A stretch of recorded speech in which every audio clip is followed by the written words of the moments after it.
karibu katika channel yetu ya Phone Slings.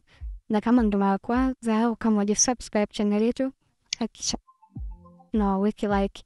Pia hakikisha unaweka comment yako ili tuweze kujua nini unapenda.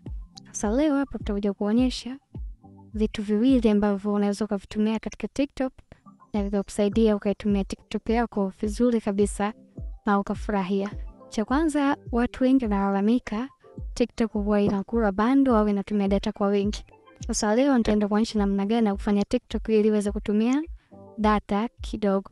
Cha pili, kuna watu wanasema kwamba kama kukuta una search au unakutana na video TikTok na unaiangalia, lakini inaweza TikTok ikajifresh na ile video ikapotea, lakini ulikuwa unahitaji uiangalie ile video kama ulipenda ile video, lakini ghafla tu imepotea. Sasa namna gani uweze kuipata?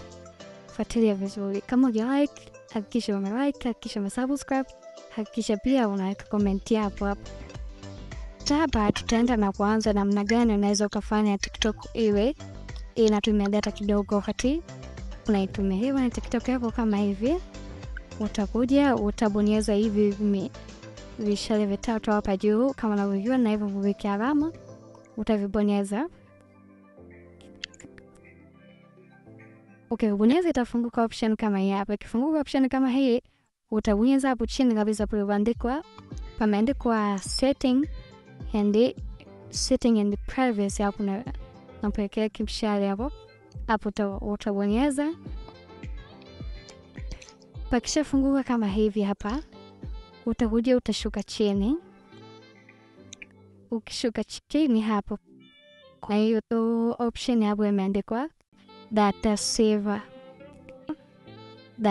hapo utapabonyeza. Utaweka hiyo palipo simu hapo utaweka on, na ukishaweka hivyo on kama hivyo, utakuwa ukiingia TikTok bando lako halitaenda sana na utaweza kutumia data kidogo. Cha pili ni kwa namna gani unaweza ukapata video ambayo uliingia TikTok ukaiona halafu ikapotea ghafla. Sasa ili uweze kupata au neno kwa namna gani unaweza ukapata video ambayo uliona TikTok na ikapotea, ni ulikuwa umeipenda, utavuta hivi chini, itakuja hii sehemu moja hapa imeandikwa hiyo option hapo imeandikwa activity center. Hii sehemu ndio utaibonyeza ili uweze kuona hiyo video zako zote ambazo ulishawahi kuingia TikTok na ukaziangalia. Sehemu nyingine hii hapo nimeweka mshale. Ukibonyeza hapo zitakuja video zote ambazo ulishawahi kuziangalia.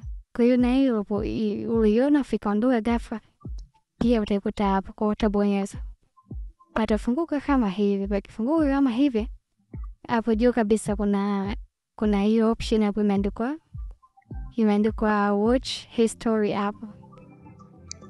Watch history kwa hapo ukipabonyeza hapo utabonyeza.